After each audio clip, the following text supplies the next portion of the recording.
بند ہو جاتے ہیں جب زندگی کی ساری راہیں مسدود، گلیاں بند، وہیں ایک راستہ، وہ ہے دعا کا راستہ۔ ہمارے ایک جاننے والے ہیں، وہ کہتے ہیں میں نے تسبیح خانے کا نام رکھا ہے آخری کوشش۔ بس جہاں بندہ بے بس ہو جاتا ہے اور آخری کوشش وہ ہے، اس کا نام ہے تسبیح خانہ۔ بس کہا پڑھائی میں نے پڑھی، اگر رزلٹ نہیں مل رہا عمل کا، میری بات کو غور سے سنیے گا، رزلٹ نہیں مل رہا، مایوس نہ ہوئیے گا۔ بعض اوقات اللہ پاک بندے کو آزماتے ہیں، اور بعض اوقات گناہ اتنے ہوتے ہیں، نافرمانیاں اتنی ہوتی ہیں، وہ ذکر، وہ تسبیح، وہ عمل ان گناہوں کا مداوا بن رہا ہوتا ہے۔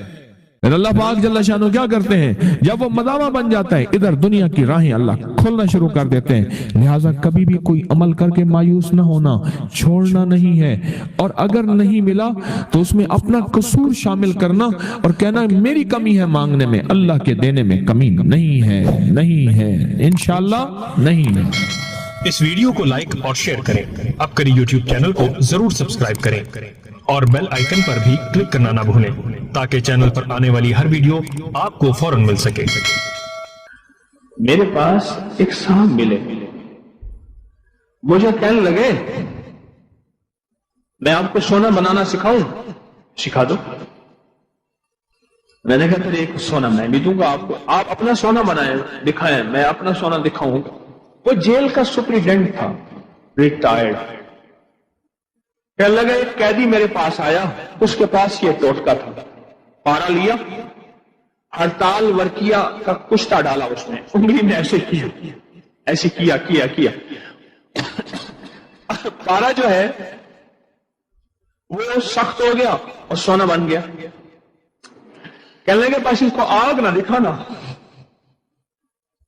پارے کو آگ دکھائیں تو 1 منٹ میں ہوا بن جاتی۔ پارے کو ہماری طب کی زبان میں کبوتر بھی کہتے ہیں، کبوتر 1 منٹ میں اڑ جاتا ہے۔ اس کو آگ نہ دکھانا، بظاہر یہ سونا ہے۔ مجھے اس نے وہ گولی دے دی، میں نے کہا یہ میرے کام کی نہیں، اپنے پاس رکھ۔ کہنے لگے ٹھیک ہے، میرا سونا تو کام کا نہیں، آپ کا سونا کیا ہے؟ میں نے کہا ہاں میں بتاتا۔ میں نے کہا جس وقت نماز فجر کے وقت، آپ کو ہی بتا رہا ہوں سونا، جس وقت اذان فجر ہو، اذان، اور مؤذن جب کہے نا الصلاۃ خیر من النوم، الصلاۃ من النوم،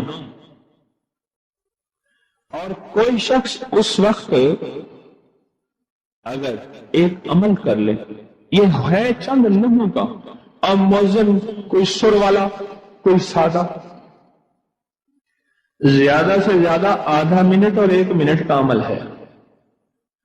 اصل میں مطلوب وہ کھڑی ہے، وہ ساتھ ہے، وہ برکت والی، قبولیت والی، محبوبیت والی، عطاؤں والی ساتھ ہے۔ ادھر سے یاد آیا تو عمل بھی یاد آ گیا۔ شاید میں نے آج تک پہلے کبھی یہ نہیں بتایا، ذہن میں نہیں آیا، چھوٹا سا مختصر سا عمل ہے۔ فرمایا کہ اس مختصر سے عمل میں صرف اور صرف 11 بار پڑھ لے یا وہاب، یا وہاب، صرف 11 بار، اور 11 دفعہ ہی پڑھ سکتے ہیں، اس سے زیادہ شاید پڑھ لیں، 11 دفعہ ہی پڑھ لیں، اگر گڑ گڑا کے پڑھیں تو 11 دفعہ ہی کافی ہوتا ہے۔ اس کے بعد مؤذن اذان کے اگلے بول کہتا ہے۔ بس شرط یہ ہے کہ فجر اور فجر کا الصلاۃ خیر من النوم۔ ایک جگہ میں نے یہ بیان کیا، ایک بندہ بیٹھا تھا، کہہ رہا میں مؤذن ہوں، اذان دیتا ہوں، میں کیا کیسے کروں گا؟ اذان کے دوران تو میں نہیں کر سکتا۔ میں نے کہا آپ کے لیے رخصت اور رعایت یہ ہے، یہ اس لیے بیان کر رہا ہوں کہ کوئی مؤذن اگر بیٹھے ہیں اذان دینے والے، یا لائیو پوری دنیا میں یہ میری بات پورے ورلڈ میں سنی جا رہی ہے، وہاں کوئی اذان دینے والے، تو میں نے ان سے عرض کیا آپ کے لیے قضا ہے، سب کے لیے قضا نہیں۔ آپ کے لیے قضا ہے کہ اذان کے بعد الصلاۃ خیر من النوم کہہ کے پھر 11 دفعہ یہ پڑھ لیں، آپ کا عمل ہوگا پورا، اور انشاءاللہ تعالی آپ کو اس کا اجر بھی ملے گا، ثواب بھی ملے گا، اور سونا بھی ملے گا۔ اب اس میں 2 سونے ہیں۔ ظاہر فجر کی اذان سننے کے لیے سونا، سمجھ نہیں آئی؟ بھائی فجر کی اذان وہ سنے گا جو سو نہیں رہا ہوگا۔ سو نہ، ایک تو سونا یہ ہو گیا، اور ایک یا وہاب جو ہے اے عطا کرنے والے، اے دن دینے والے، ایک اس کی اپنی طاقت اور تاثیر ہے صرف 11 بار میں نے یہ عمل کیا، اور اگر اس عمل کی طاقت اور تاثیر کو سے آتشاہ 2 آتشاہ اور 100 گنا کرنا چاہتے ہیں، صرف 11 دفعہ سانس روک کے پڑھ لیں۔ کون سا مشکل؟ پڑھیں بیٹھ کے سانس روک، کتنے سیکنڈ لگے؟ کوئی دم گھٹا؟ اگر سانس روک کے، اور اگر اس کی طاقت اور تاثیر کو 100 گنا تو کر لیا، 1000 گنا کرنا چاہتے ہیں، یہ بات میری توجہ سے شیخ اور ارائیں ضرور سنیں، اور قدرت کا نظام میرے ارد گرد شیخ اور ارائیں ہیں، اللہ کا نظام دیکھیں۔ اور شیخ بھی کھتری، ہمارے تجمل شمسی صاحب رحمت اللہ علیہ کہتے تھے ہم کھتری شیخ ہیں، کھتریوں میں مسلمان ہوئے ہیں۔ اللہ ہوا تو اگر کوئی 1000 گنا اس کی تاثیر چاہتا ہے، صرف 11 بار کیا پڑھنا ہے؟ پڑھنا ہے کمنگری کا یہ راز تھا، اگر میں قبر میں لے کے چلا جاتا تو بڑا افسوس ہوتا، سچی بات ہے، افسوس بڑا ہوتا۔ میں نے نیت کی ہے، دعویٰ نہیں، کہ اللہ میرے قبر میں میرے ساتھ جو مجھے موتی ملے ہیں کہیں کہیں سے، جہاں جہاں سے، انسانوں سے یا اس کے علاوہ کسی اور مخلوق سے، یا کتابوں سے، یا بزرگوں سے، یا صلحاء سے، یا اکابر سے، یا اللہ جو موتی مجھے ملے ہیں، یا اللہ میری کفن میں، میرے قبر میں میرے ساتھ نہ چاہے، مخلوق کی امانت مخلوق کو دے کے جاؤں۔ اللہ یہ کر دے، دعویٰ تو نہیں کر سکتا، وعدہ بھی نہیں کر سکتا۔ الصلاۃ خیر من النوم۔ ایک جگہ اسٹیشن پہ اترا، بڑی پرانی بات ہے، اسٹیشن کا کھانا لے رہا تھا بڑی احتیاط سے، پتہ نہیں کیسا ہوگا، کس طرح ہوگا، رات کا وقت تھا، کوئی غالباً رات کو 2-2:30 بجے ہوں گے اندازہ، فجر سے پہلے کا وقت، بہت پرانی بات ہے، میں سفر کر رہا تھا۔ اس بندے کی حالت میں نے دیکھی، 7 اذان تھی اور اس کے اوپر اسپیکر دیکھا، ویسے بھی اگر وہ اذان بغیر اسپیکر کی بھی دیں تو اس کے کانوں میں پہنچتی تھی، یعنی احساس مسجد تھی، اذان نہیں مسجد تھی۔ میں نے اس بندے سے کہا، میں نے کہا رزق اللہ سے وسیع مانگنا ہے یا تھوڑا؟ وہ ایسے پیسے دے دیے پہلے میں نے، کہیں ایسا نہ ہو کہ وہ یہ سمجھے کہ مفت کے مال میں مجھے باتیں کر رہا ہے۔ بقول ایک درویش کے، جس کو اللہ کے نام کی دعوت دینی ہے اور اس سے معاملہ ہے، اور سے سمجھے گا، بڑا قیمتی موتی ہے، جس کو اللہ کے نام کی دعوت دینی ہے اور اس سے کوئی معاملہ ہے، پہلے اس سے معاملہ چکا کے اس کو اس کی قیمت، اس کا بھاڑا، اس کے پیسے دے دینا، پھر بات کرنا، پھر وہ تمہاری بات لے گا بھی صحیح اور قیمت بھی لے گا اور قدردانی بھی کرے گا، ورنہ شک میں پڑ جائے گا کہ شاید اس نے جو مجھ سے 2-4 آنے کے پکوڑے اور جو وہ نان لیے ہیں یا کچھ لیے ہیں، شاید یہ فری میں لینا چاہتا ہے، مفت میں لینا چاہتا ہے، بات کی قدر نہیں ہوگی اور بات کو عزت اور عظمت نہیں دے گا، عزت اور عظمت نہیں دے گا بات کو۔ میں نے کہا خوشحالی چاہتے ہو یا ساری زندگی پکوڑے ہی بیچنا چاہتے ہو؟ پتہ نہیں میں نے کوئی ادا سے بات کی، وہ ایک دم ہل گیا، کہنا کیا مطلب؟ میں نے کہا یہی مطلب، یہی رہنا ہے، ساری عمر ایسی پکوڑے ہی بیچنے ہیں، یا خوشحالی چاہتے ہو؟ کہہ رہے کون نہیں چاہتا؟ تو میں نے کہا ایک لفظ دیتا ہوں، یا وہاب، پڑھو۔ میں نے اس سے کہا تھا، یہ میں نے اس سے کہا تھا، چلو آپ نے بھی پڑھ لیا، ثواب مجھے مل گیا۔ میں کراچی میں جاتا ہوں کبھی کبھار، وہاں ایک صاحب ہیں، محبت سے بلاتے ہیں، بہت زیادہ بلانے والے ہیں، ان کے ہاں چلا جاتا ہوں۔ میں نے دیکھا تو ان کا بھائی جو ہے ایسے چل رہا تھا تو ہاتھ میں تسبیح تھی، بات تھوڑی کرتا تھا، تسبیح زیادہ پڑھتا تھا۔ اس کا دبئی میں بہت بڑا کاروبار، جسے کہنا چاہیے بہت بڑا کاروبار دبئی میں۔ کہنے لگا گاڑی میں جا رہا تھا، کچھ لوگ آئے، گاڑی کا دروازہ کھولا، بیٹھے، مجھے لے گئے۔ پھر میرے گھر والوں کو مہینوں پتہ نہ چلا، اور اس کے بعد بڑی اذیتوں کے بعد میں چھوٹا۔ اب وہاں بیٹھ کے پھر اللہ ہی تھا تنہائی میں، اور تو کوئی تھا ہی نہیں۔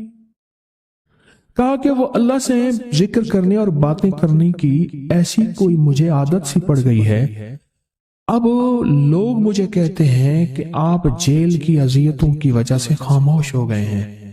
میں لوگوں کو لاکھ کہتا ہوں، نہیں، وہ مانتے نہیں۔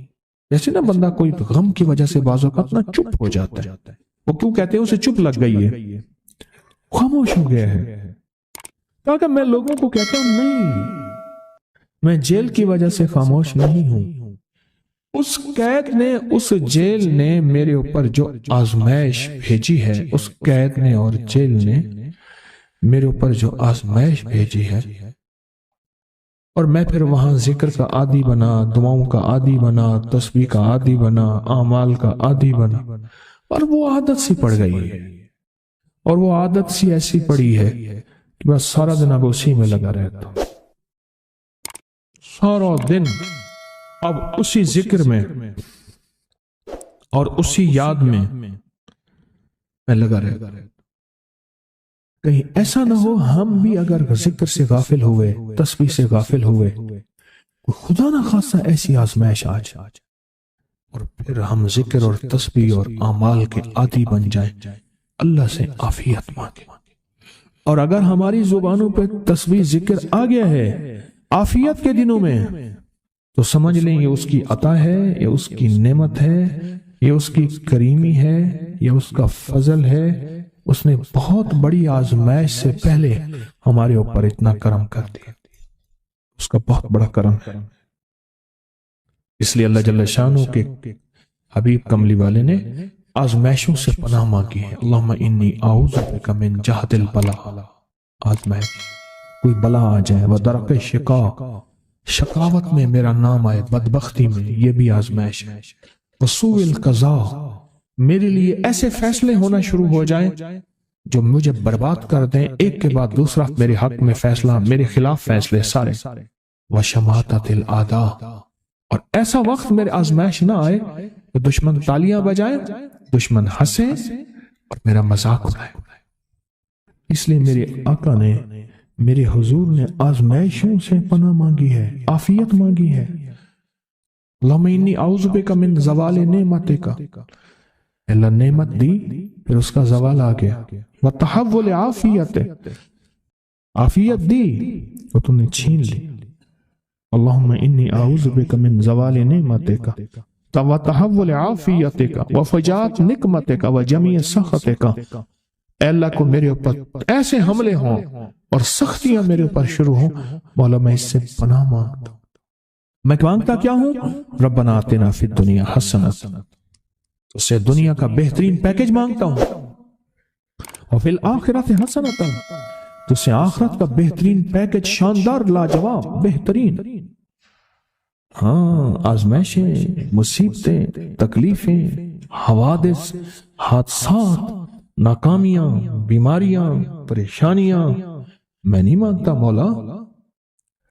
اللہم انی اعوذ بک من الہم والحزن، ہم کہتے ہیں ٹینشن کو، انزائٹی کو، اسٹریس کو، ڈپریشن کو، اندر غم ہے باہر پتہ ہی نہیں، اس کو ہم کہتے ہیں۔ اور حزن کہتے ہیں جس پہ ہائے ہائے ہو۔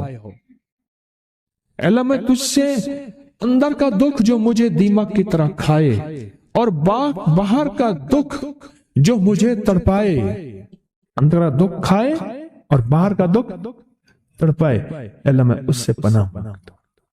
ہم والحزن عجز والکسل، ایسا کہ میں عاجز ہو جاؤں یا میرے پر سستی غالب ہو جائے۔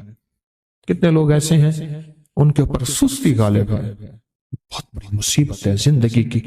میری آقا کملی والے نے اس سے پناہ مانگی، اللہ کے حبیب میرے آقا نے آزمائشوں سے پناہ مانگی۔ اللہم انی اعوذ بک من الفقر والکفر، اے میرا مولا مجھے کفر سے اور فقر سے بچا۔ فقر ایسا، غربت ایسی آئے کہ میرے ذہن میں ہر وقت لوگوں کی جیب پہ نظر، ہر وقت لوگوں کی جیبوں پہ نظر ہو۔ یہ دو وقت میں ہوتا ہے، ذہن نشین رکھیے گا۔ اس فقیر کا تجربہ ہے، ایک جب طمع بڑھ جاتا ہے، لالچ بڑھ جاتی ہے، اس وقت لوگوں کی جیبوں پہ نظر ہوتی ہے۔ جب فقر بڑھ جاتا ہے، غربت اور تنگ دستی اور فقیری بڑھ جاتی ہے، پھر لوگوں کی جیبوں پہ نظر اس کی ہوتی ہے اور اللہ کے خزانوں پہ نظر نہیں ہوتی یا کم ہوتی۔ اے میرا مولا مجھے فقر سے بچا اور کفر سے بچا، کہ ایسا وقت نہ آئے میں اپنا دین بیچ بیٹھوں، اپنا ایمان بیچ بیٹھوں۔ ہمارے ایک مخلص تھے عبد الوحید سلیمانی صاحب رحمت اللہ علیہ، کہنے لگے انارکلی میں میرا ایک دوست تھا، تو میں اس دوست کے ساتھ زندگی گزری، پنجاب یونیورسٹی میں اکٹھے پڑھتے تھے۔ تو پھر پتا چلا کہ وہ بہت مالدار ہو گیا، اسلام آباد کے ایک بہت بڑے سیکٹر میں گیا تو اس کا گھر دیکھا، گاڑیاں، بڑا گھر، اور یہاں اس کے پاس ایک پرانی سی پتلون ہوتی تھی اور غربت ہوتی تھی، اور انارکلی کے کسی اوپر چبارے کے کسی کمرہ لیا ہوا تھا۔ تو میں نے اس کا نام لے کے پوچھا یہ کیا؟